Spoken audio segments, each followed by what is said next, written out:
Gentlemen, once the room is declared safe to come back into, we will be notified by our safety personnel. Thank you. Thank you very much. For those using the Wi-Fi, the password, the username is media, and the password is media. And we suggest you use the Eskom guest Wi-Fi. Thank you. Let me introduce the panel. On your left, my furthest left, we have Mr. Jabu Mabuza, the Acting Group Chief Executive and Interim Executive Chairman of Eskom. To his left is Mr. Caleb Kassem, the Chief Financial Officer, and we have Ms. Elsie Pule, Group Executive Human Resources. Ladies and gentlemen, without any further ado, I'll be calling on our chairperson to actually provide the first note of address. Thank you.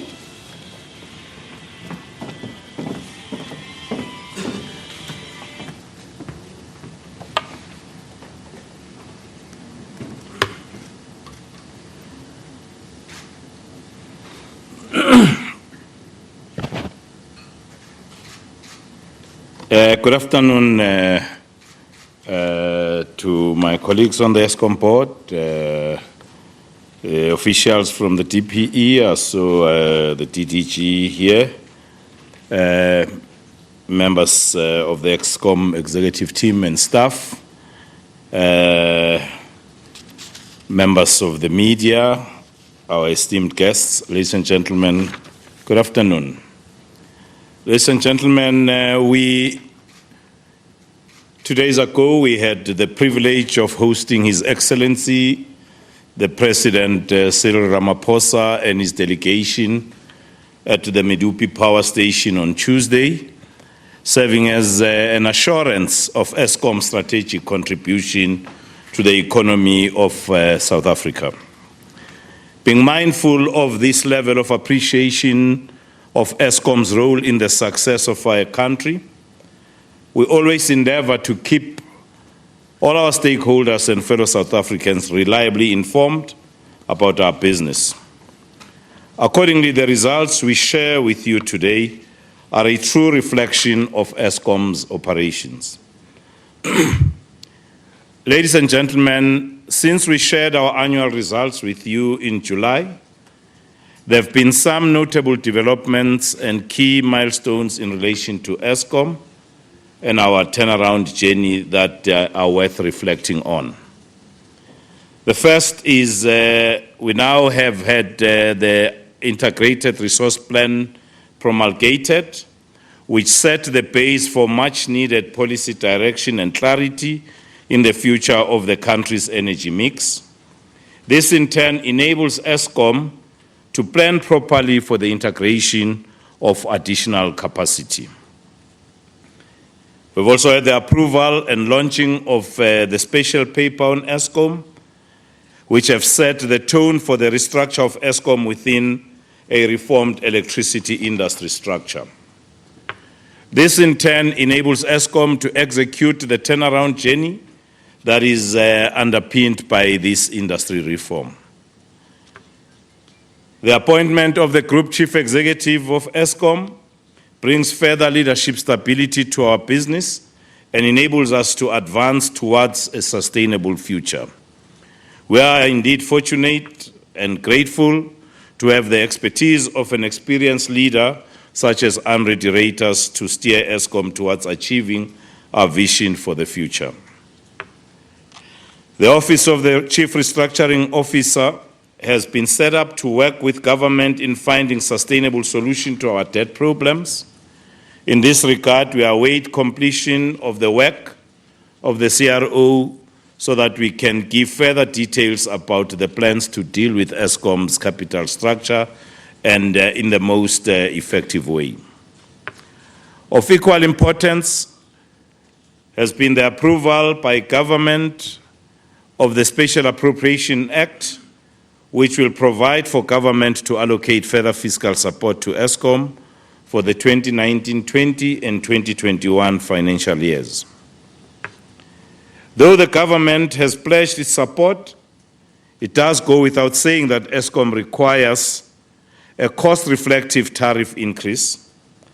It is for this reason that Eskom is challenging NERSA's recent tariff decisions in the High Court. We are in the High Court pleading for a tariff increase that is consistent with the multi-year price determination methodology. At the end of the day, we have to achieve financial turnaround and business sustainability. These two factors underpin our commercial and developmental mandates. In view of the arrear debt by municipal and individual users, which continues to escalate, it is really encouraging that the President has recently called on all citizens to pay for services they receive. Eskom will also continue discussions with government through various other formal structures in an endeavor to find a lasting solution to this national problem. Ladies and gentlemen, while we continue to face operational and financial challenges, for the interim period, we are reporting for the ending September 2019. We are pleased and proud to have realized a healthier EBITDA of 30.6 billion compared to 28.3 billion in September 2018. And a net profit of 1.3 billion, which is twice the 627 million that we have reported in September 2018. We, however, have a peculiarity in that generally the EBITDA and cash flow from operations should be very similar. However, in our case, the EBITDA of 30.6 billion, while cash from operation is significantly lower at 19.7 billion, largely due to the coal stockpile that we have built up over time. As you'd appreciate, this is not sufficient to cover depreciation and net finance costs. Hence, our financial ratios have remained weak and significantly higher cash shortfalls. Calip, our CFO, will speak about the detailed interim numbers, but I believe it is important for us to, over and above that, also contextualize our expectations for the year ending March 2020. At this stage, we expect to report a loss with the same margin as last year. There are few contributing factors in the second half of the financial year that can be summed up as follows. So our year at Eskom is never two halves of 1 year. The second part of the year has got its own peculiarities that does not follow as multiplying the first half by 2. So let's deal with what leads us to reporting the same loss as we did last year, which we'll do in March 2020 as we forecast. On the revenue side, there is a huge variance in electricity sales volumes during the winter and summer periods. Eskom is a cyclical business with sales in the first half of the year more than in the second half, mainly as a result of higher demand in winter. In addition, the average winter prices are higher than the summer prices. The net impact on revenue is 16 billion, of which 2 billion is as a result of lower volumes, and the 14 billion is due to lower summer prices. Primary energy costs. Despite production from coal sources being lower in the second half of the year, due to increased maintenance of our coal-fired plants, coal expenses are projected to have a negative effect on the financial performance for the second half of the year. In addition, the nature of renewable plant technology, especially solar PV, means higher utilization in the summer months, which in turn increases the IPP cost contribution to the overall primary energy costs. In the unfortunate circumstance of increased unplanned breakdowns, as we have seen recently, Eskom extensively make use of the open cycle gas turbines to stabilize the power system, and this is a costly exercise. In addition, there is a need to improve our stockpiles and keep them at acceptable levels at a time of the year where inflation-based increases see the price of coal going up. The net increases in coal ban as a cost is expected to reach 3.8 billion by the end of the financial year. All of this combined has a negative impact on Eskom's primary energy costs. Employee benefits. The 7% annual adjustment for the bargaining unit or the non-managerial employees according to the negotiated wage agreement, as well as the 2.8% for our middle management, EMPSG as we call them, or managerial employees will also be reflected in the second part of the year, which will now be shown in the year-end results. Our maintenance costs. Eskom continues to experience higher maintenance costs linked to additional funding that we have to provide in the plan as a result for the Generation Recovery Program, our 9-point plan, and the strengthening of our transmission and distribution networks in support of our operational recovery. The increased unplanned breakdowns also result in additional spending. Over and above the excessive usage of open cycle gas turbines to supplement the system, to fix and bring units back online has its own associated expenses. Talking about arrear debts now. The arrear debt by the country's municipalities continue to rise. Invoice municipal arrear debt has increased by 5.2 billion since March 2019, reaching a high of 25.1 billion by the end of September, including the interest thereof. While the focus has been on non-paying municipalities, the payment levels of a number of municipalities, including those who are servicing their debt, is not satisfactory.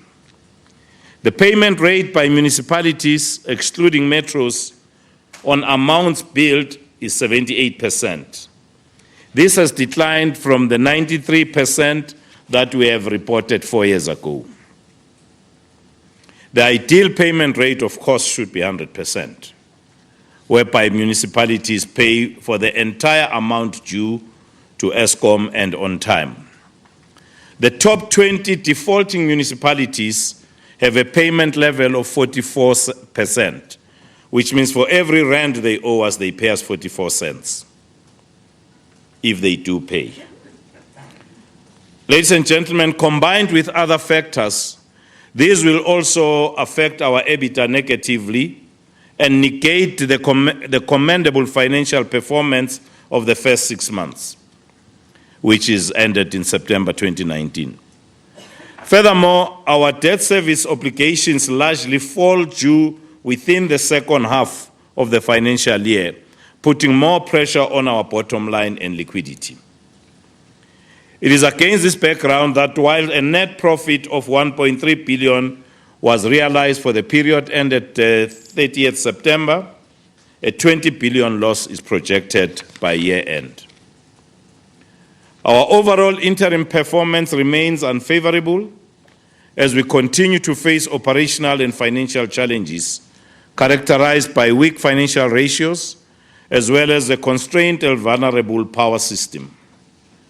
The generating plant performed at lower levels of reliability, and the transmission performance demonstrated deteriorated as a result of severe network failures. Unplanned maintenance reduced the energy availability factor to 70%, from the 75% that we reported this time last year. On the financials, we face the reality that the organization need to borrow to service debt. Our existing cost base simply cannot accommodate sufficient efficiencies to breach the revenue gap. In addition, Moody's Investor Services has recently downgraded our unguaranteed debt. Although the downgrade was announced early this month, it was due to factors arising in the past, including the period under review. While we note Moody's decision with disappointment, we acknowledge the concerns raised and continue to work closely with the shareholder ministries to resolve them. We also view Moody's comments on Eskom's governance issues as an affirmation of the progress that we're making in resolving our corporate governance challenges. Ladies and gentlemen, in spite of facing a number of challenges, we are making notable progress in some aspects of our business. As at the end of September, we have already secured 61% of the funding requirement for the 2019 and 2020 financial year. We also continue to implement our generation recovery program that has helped us through the winter period without the need to load shed. There is some improvement in the availability of new build as some defects were effectively addressed.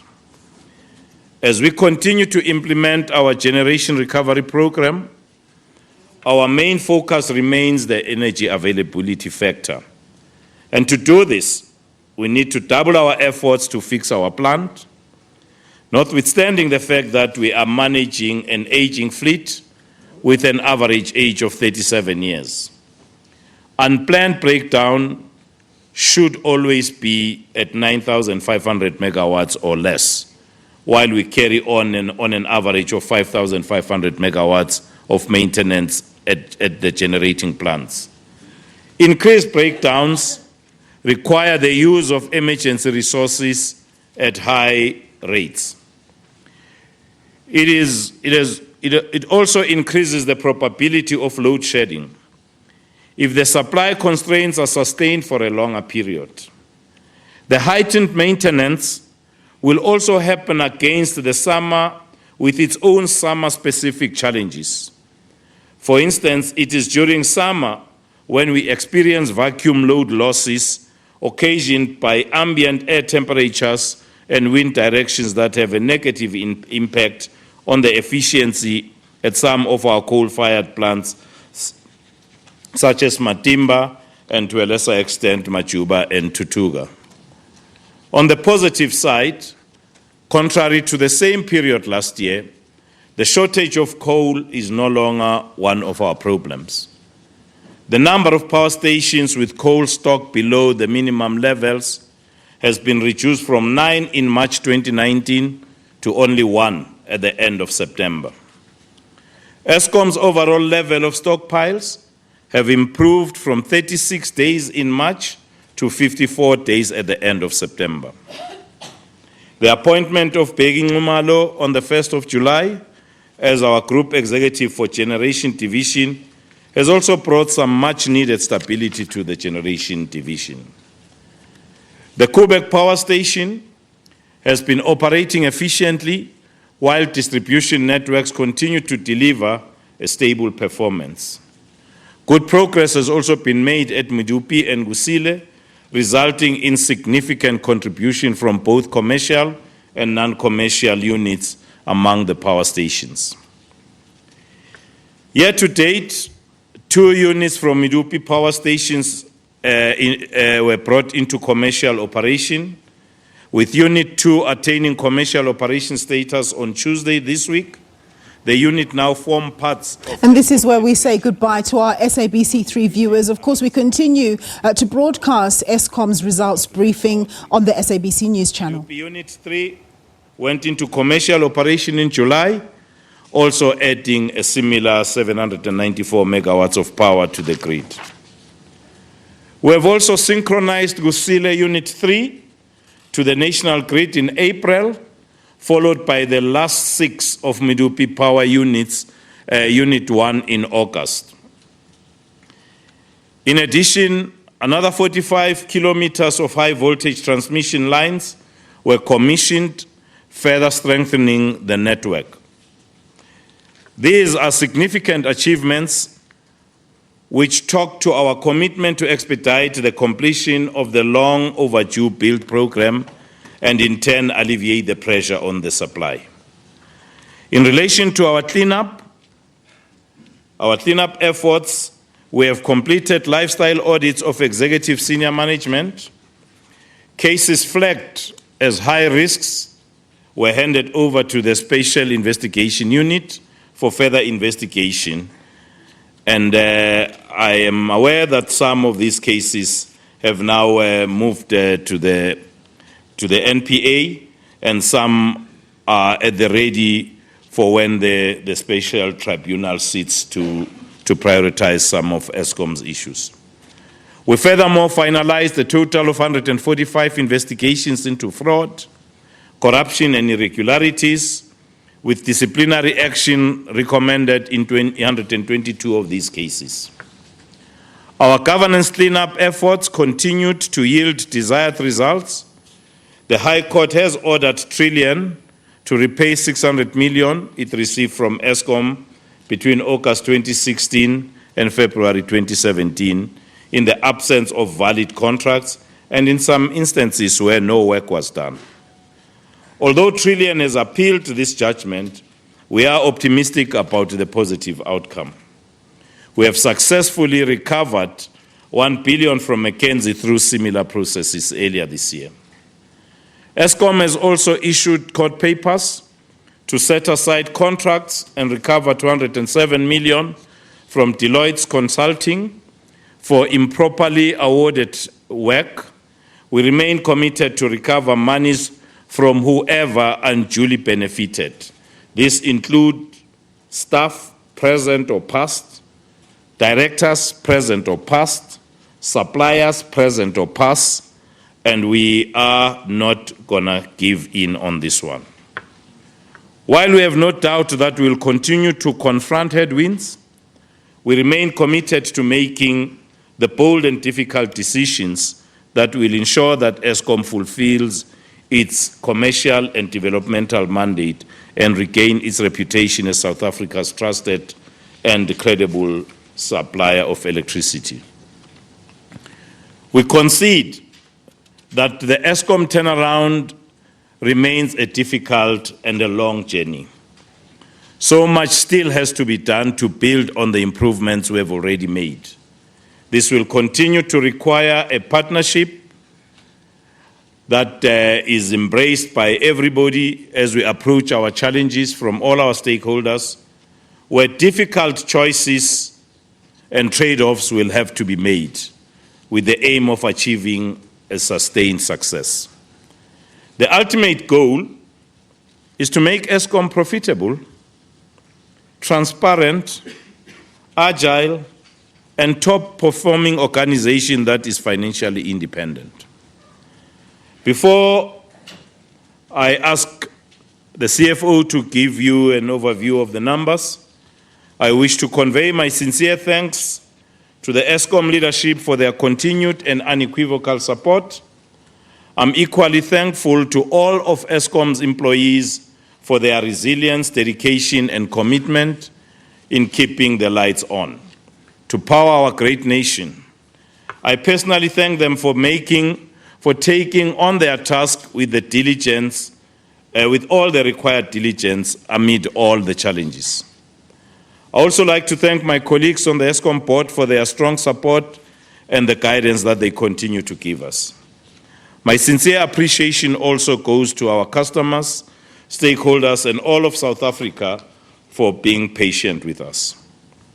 We remain grateful to the shareholders for the ongoing support as we go through a tough and arguably the most uncomfortable phase in the history of Eskom's 96 years of existence.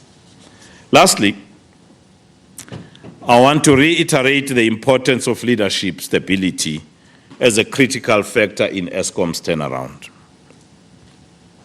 With that in mind, it would be remiss of me not to deal with the issue of the appointment of the new Group Chief Executive of Eskom, which has caused much excitement in many quarters.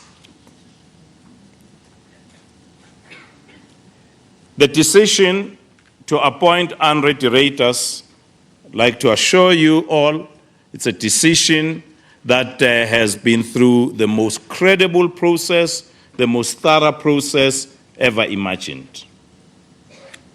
It's only one position that we had to fill. No way we would have employed all the 142 applicants that have raised their hands.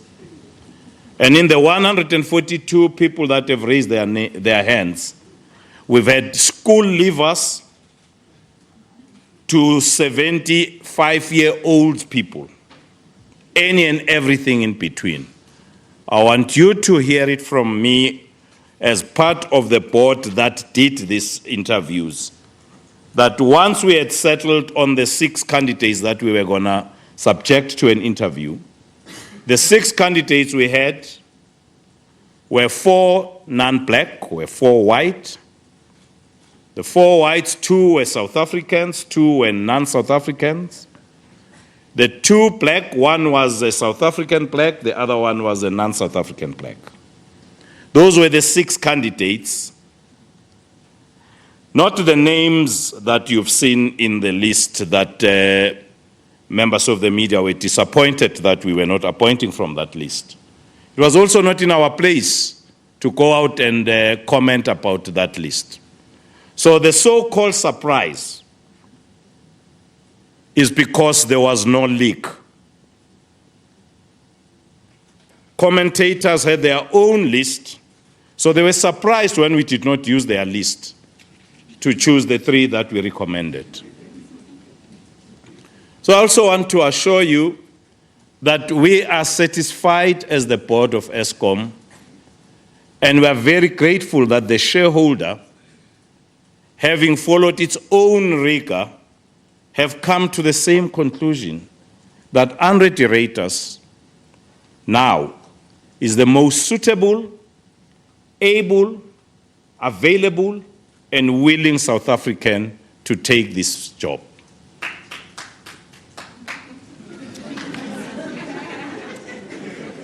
So I would like to plead with all South Africans that not only Andre needs all the support that he can get, he needs the space and the time by all South Africans to lead us as we go through these changes that are facing us. The board is fully supportive. I'm grateful to hear the government is. I'm grateful to hear that all our other stakeholders are supportive of this decision. So please, ladies and gentlemen, let's give Andre the space and the time.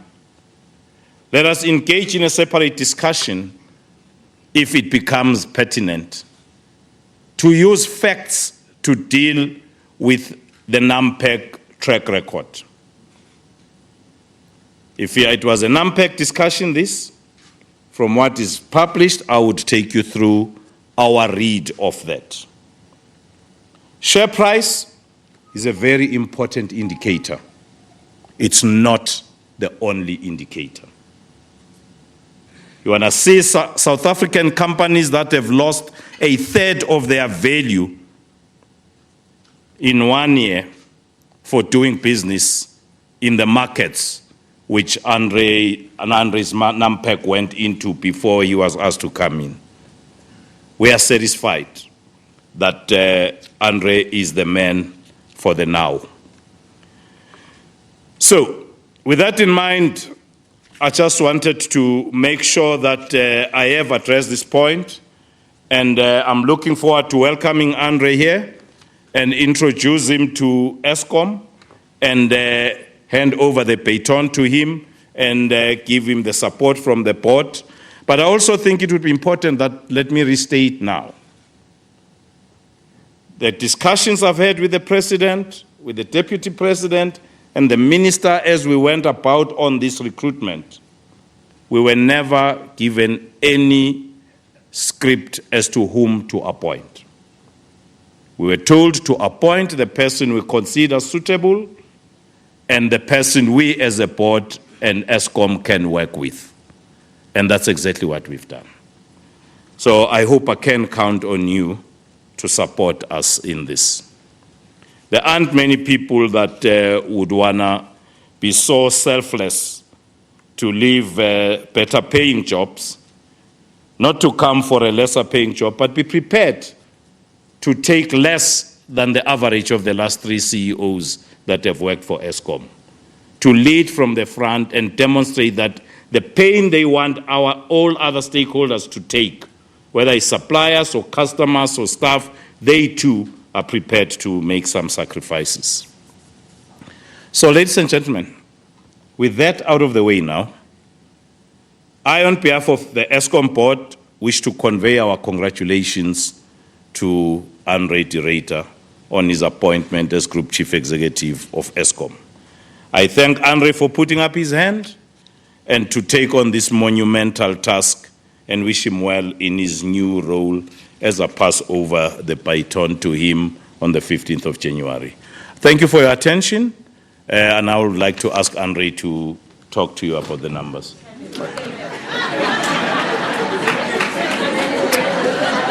Andre, Caleb, you should get used to this name. That's going to be your boss. Caleb.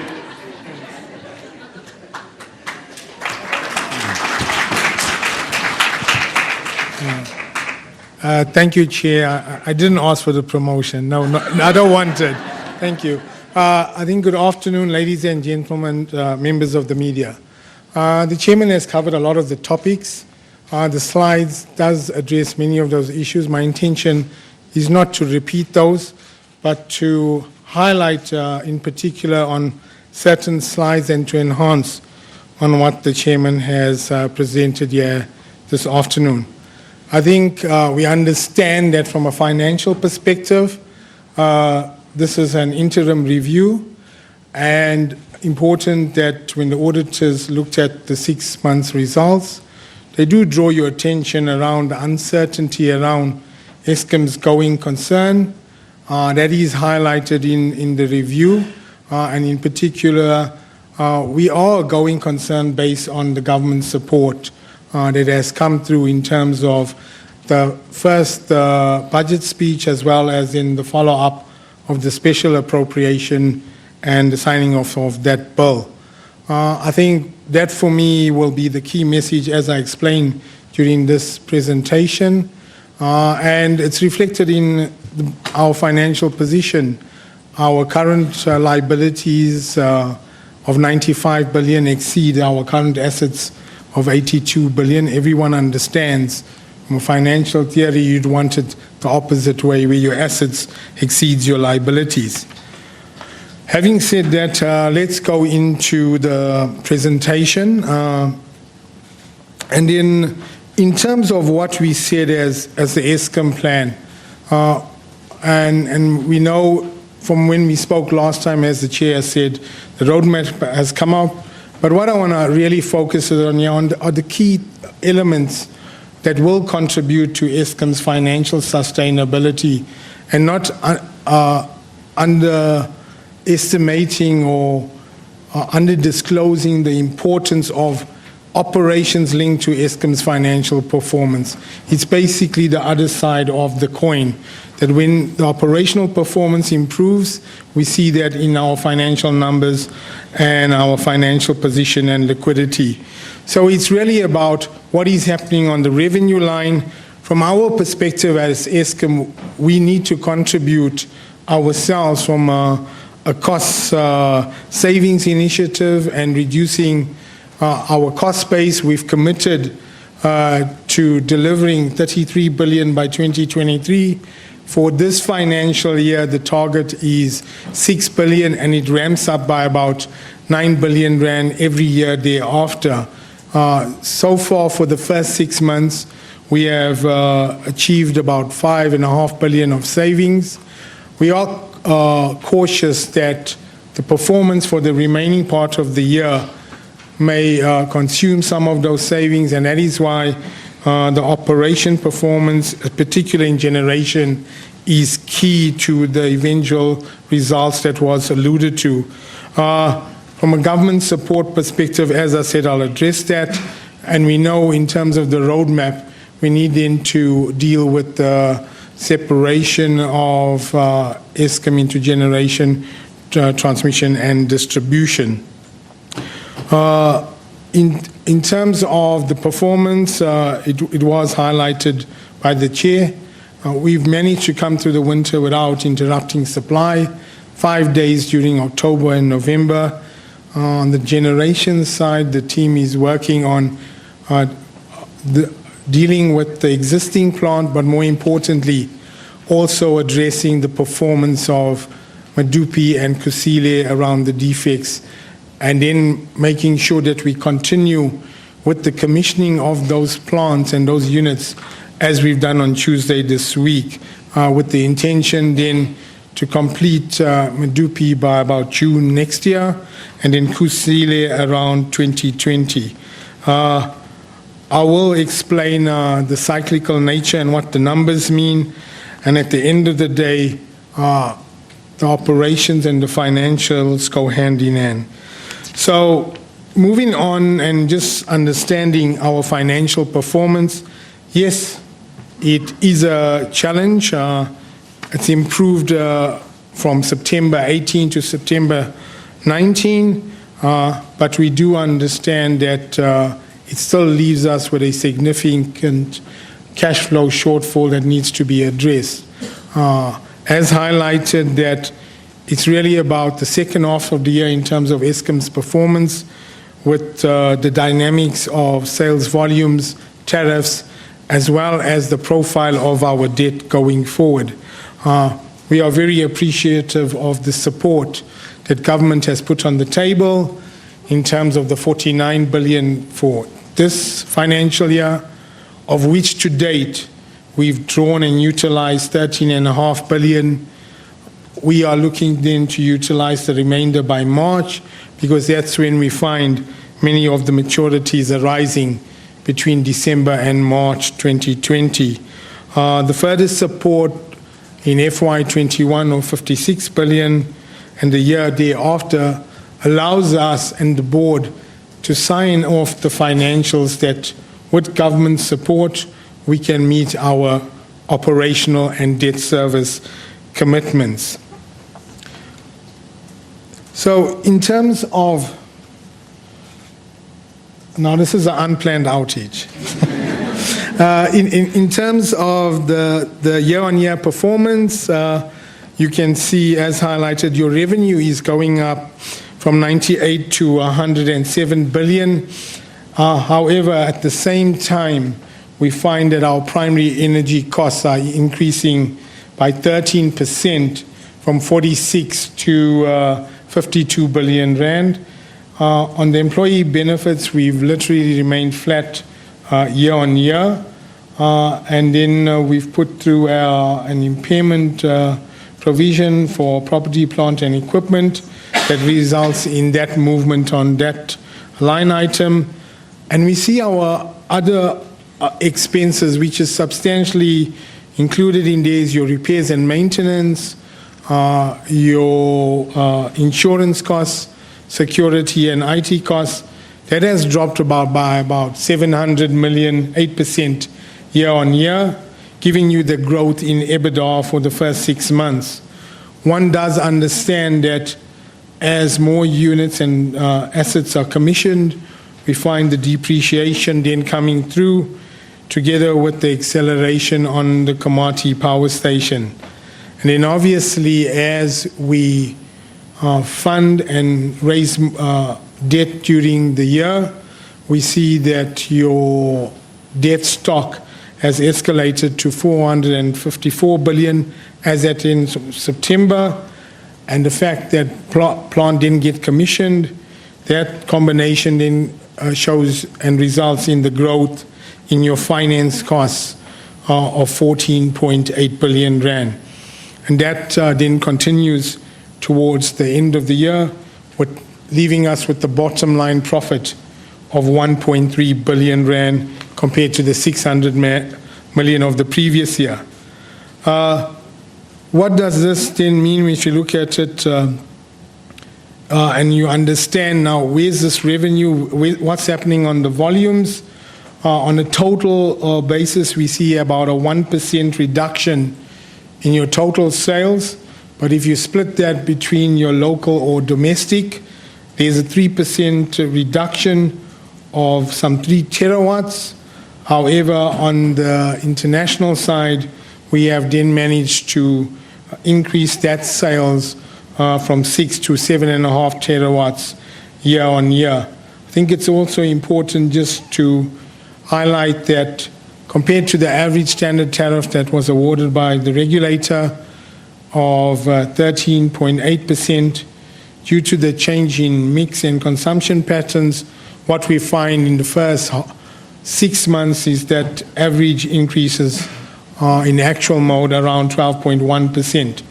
The point to highlight here around the revenue is we understand that from an accounting treatment perspective, where you have uncertainty around payment levels, in particular your arrears, you are not allowed to then recognize that through the income statement, and that shows 4.1 billion for the 6 months that has not been recognized. And then as plant are still in the synchronization and construction phase, until they commercially operating, we also capitalize that revenue linked to that. Another 4.2 billion rand of capitalized revenue linked to those units.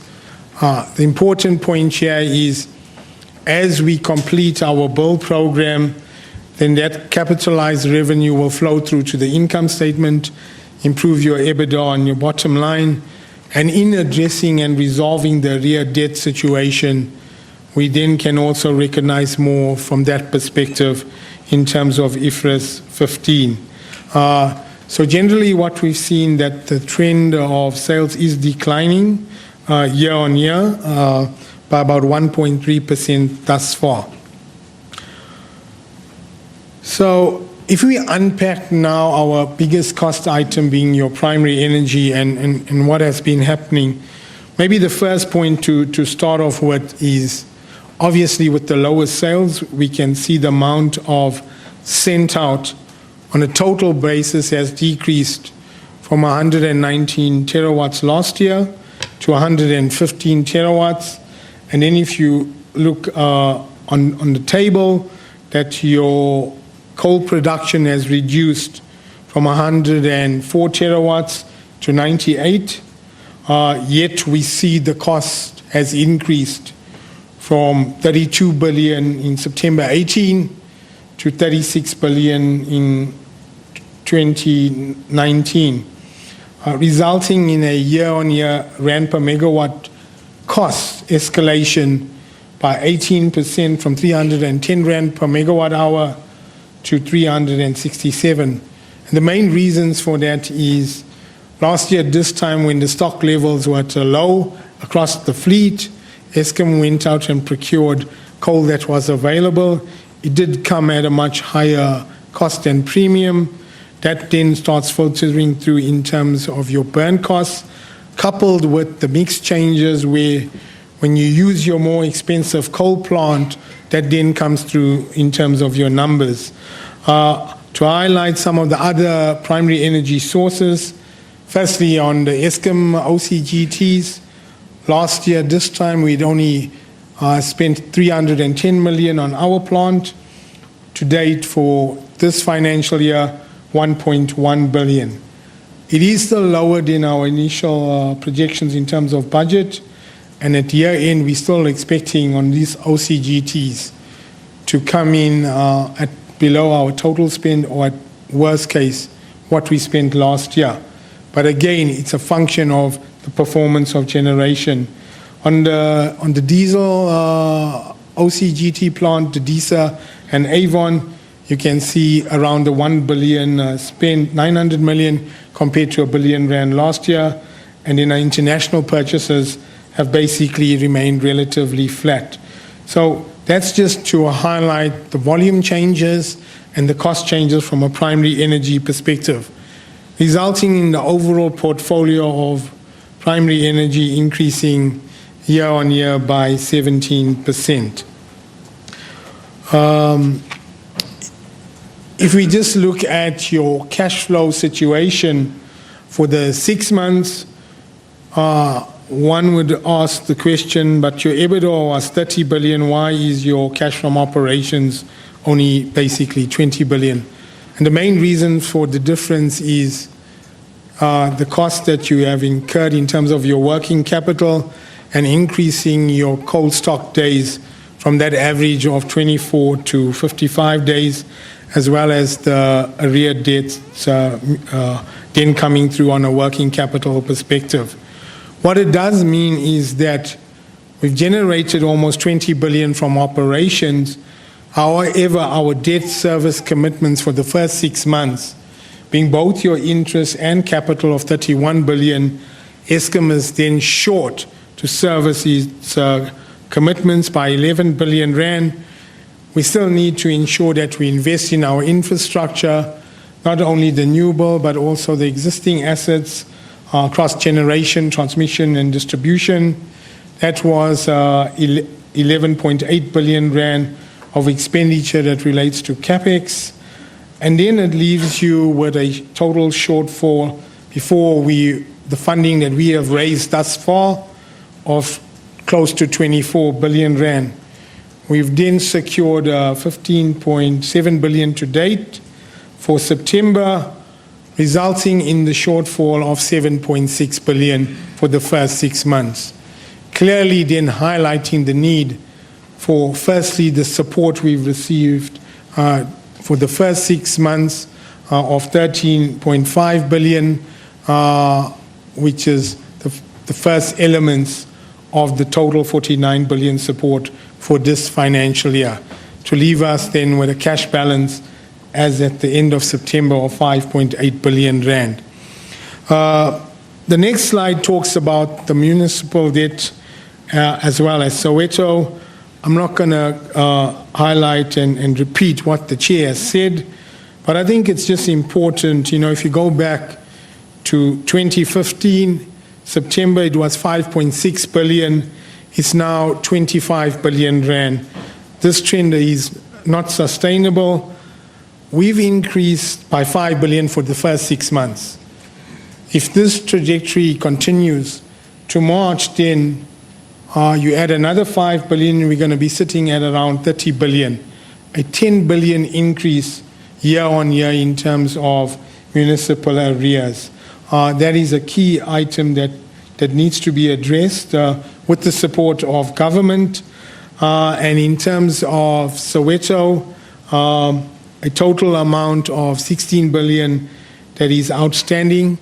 We have made a write-off during this first 6 months of 3.6 billion, which is linked to what we term in duplum interest, where the interest then exceeds the capital, and we then have to write off that of 3.6 billion rand. So in total, your Soweto as well as your municipal arrears is just over 40 billion rand in terms of outstanding debt that Eskom needs to collect. So moving on in terms of your financial position, really it's a function of, as we continue with our capital program across the value chain, you can see then the assets are increasing from 645 billion rand to close to 660 billion. I spoke about the increase in working capital, particularly around the coal, from the 49 to the 61 billion rand. And then you can see the deterioration or the decline in our liquid assets by almost 10 billion year on year. And then the growth in your borrowings from 419 billion in 2018 to the 454 billion as at September. Ladies and gentlemen, the next item I just want to touch on is obviously our funding. It's very key that Eskom can deliver its portion of our borrowings. We've have secured 61%, 28 of the 46 billion. Maybe just to highlight, in our funding program of the guarantee portfolio of 350 billion, we've committed most of that, with only 16 billion rand remaining. I think it's important to also highlight we've drawn down 291 billion of that. The importance I just want to talk about is more the lower graph, which is your debt service commitments. You can see for this financial year that your capital and interest added together, it's 86 billion rand. Now, what's important about, firstly, on the positive side, we do see the trend going down, but the total of your debt service commitments is still significant over the next 2 years. Yes, another 70 billion and then 68 billion rand. But let's look at this line of interest costs. You will see in a later slide that whereas coal is around 55 billion of our spend and our biggest cost item, the profile of Eskom's costs has changed significantly. Where we find ourselves now, interest is now the second biggest cost item. It's even more than our staff bill. For this financial year, we look to spend about 35 billion on capex. I think this is a clear signal that something needs to address and restore this situation. You cannot have your interest being more than your capex spend. It's just telling you that you are not sustainable. That is important, and I'll explain that in particular when we look at the next slide. So yes, this focus is on 6-month results as at September, but I think it's important to see what does the full year picture look like in terms of, we tried this graphic to try to explain this. And one will ask the question, with 200 billion rand of revenue, how do you make a loss of 20 billion rand? Where is this money going to? And I'll try to take some time on this slide because I believe this is the crux of our financial situation, what needs to be addressed, not only from Eskom perspective, but more importantly, from the work with the CRO and government in putting us on a sustainable path. So there's your revenue of 200 billion rand for this financial year. Our total operating costs, and this is primary energy, this is Eskom production costs, our coal costs, our nuclear costs, fuel costs, etc. We call this primary energy non-controllable. Now, we're calling it non-controllable because this is substantially 25 billion rand of that. 26 billion is the IPPs through the Department of Energy and Mineral Resources process in procuring. Yes, it is a pass-through from a regulatory perspective, but we're just separating to understand. So 26 billion rand sitting here, and then the remainder everyone would understand is the environmental levy of about 8 billion rand. There's our employee benefit costs, where we are projecting to end at the end of this financial year. You've got repairs and maintenance of 17 billion, and your 4 billion rand from operations. About 2 billion of that is insurance costs, and you got security, IT, and some of your other costs. Then it's your working capital. So what's important here? The sum of this, excluding this 34 billion, we are saying that now is Eskom's controllable cost, 140 billion rand. So from our cash from operations now, this is a year-end number forecast. We think we're going to land at around 25 billion rand from operations. We must raise the 46 billion. That then gives Eskom 70 billion rand worth of cash available. But what must happen with that cash? We must service debt, the capital and the interest.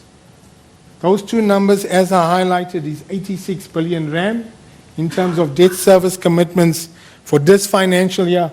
And we also have to then spend and fund the capex of 34 billion. So the sum of those outflows, the 86 and the 34, is 120 billion rand of outflows. But we've only got inflows of 70 billion. That then gives rise to, we're calling it the debt service gap or the revenue gap of 50 billion rand. So this, in summary, is highlighting to you, the audience, to understand and appreciate why it also was necessary for government to support us with the 49 billion support in the form of that combination of the initial announcement during the budget speech plus the special appropriation. I think what is critical going forward, that how much can Eskom contribute to reducing this cash flow shortfall of 50 billion? Now remember, I've said we committed and we need to deliver our 33 billion of savings. So yes, as we move down the timeline and we embed those savings, that part will reduce based on what Eskom can contribute to the party. Understand that our 33 billion is a combination of operating costs and cash flow savings.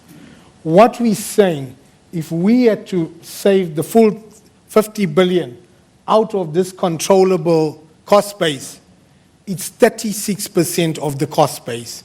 36% across your primary energy, 55 billion rand of that is sitting in coal, and then your employee benefits, repairs and maintenance. We know the maintenance that's required. There's insurance and there's security and IT there. On that item, we believe we must do it much more efficiently and timelessly. We don't believe there's significant room. So one needs to understand, where do you find 50 billion rand between substantially that item and that item added up to 110 billion.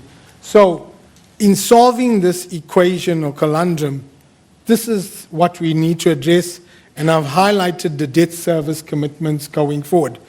So in what we're saying as those four pillars that we touched on earlier, once you've dealt with the costs and the cost base, there's only two other items you are then left with to deal with. What happens on the revenue line in terms of the tariffs, and can you then deal with the debt situation of 450 billion, and what combination of that? So I think that for me is the crux of our financial situation, why the importance of the support, and more importantly, what needs to be addressed going forward. Otherwise, I can't stand in front of you and say, we are not going to go back to government and say we need support. I think this is highlighted in what the Minister of Finance has said. Yes, we've got this support to date, and he says, if you need any other support, it will be in the form of loans. So I think that's the reality, and I guess this is the big thing that needs to happen as quick as possible, but understanding that what we said from a plan perspective, all elements need to be addressed, and it needs to be addressed simultaneously. If you only deal with the debt and you don't deal with the tariff, you'll still have a shortfall, it'll be smaller. If you deal with the tariff and not the debt, I think you'll still have financial challenges. But more importantly, the revenue that you are billing, if you are not collecting it, that contributes to your cash flow challenges. So, in terms of year-end, the Chair has touched on the drivers from a cyclical basis. How do we move from basically this profit for the first 6 months to a similar loss of 20 billion projected at March 2020? In terms of the operational performance, we have spoken about this. Maybe just to touch on, yes, the 9-point plan has addressed some items. Cold stock days, we are very happy with where it is now, with only one below the minimum level. In terms of preparedness for rain, we're comfortable with that. 2 outages should come back That's the projection from the business by end of January 2020, some 1,100 megawatts of that. And then dealing with the partial load losses of 3,500. At the end of the day, that performance goes a long way to our financial situation. And in terms of just showing the stats as highlighted, your EAF sitting at 69.9 compared to 75. I'm not going to repeat what was said. I think it speaks for yourself. And in terms of the network performance around the transmission challenges as well, whereas distribution is stable. From an environmental perspective, it's important that we deal with the particulate emissions. And you can see that the water consumption trend has been flat year on year. From an electrification perspective, just under 78,000 connections for September 19. Lost time injury down, reflected at 0.32.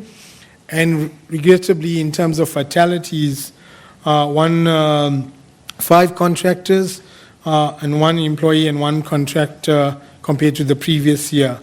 Procurement numbers reflect just under 61% of black-owned spend to date, and then our investment in terms of corporate social beneficiaries.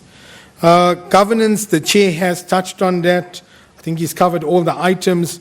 Maybe the point just to highlight, other than repeating, we've seen for the first 6 months on our reportable irregularities, we have not added any new items. Yes, the items still remain open and we're working on closing them. We see that as a positive in terms of the governance and the cleanup. From a PFMA perspective and irregular expenditure, yes, the number does grow from the 25.7 as at March to just under 28 billion for September. But if you unpack that, if you exclude the opening balance, as we continue to clean up, you can see there are still some items that are flowing through from the prior years that were not identified, or 400 million. It's much smaller than before. Those contracts that are irregular and you continue to spend against them until they complete or condone, that will then come through as irregular expenditure during the year once it's incurred.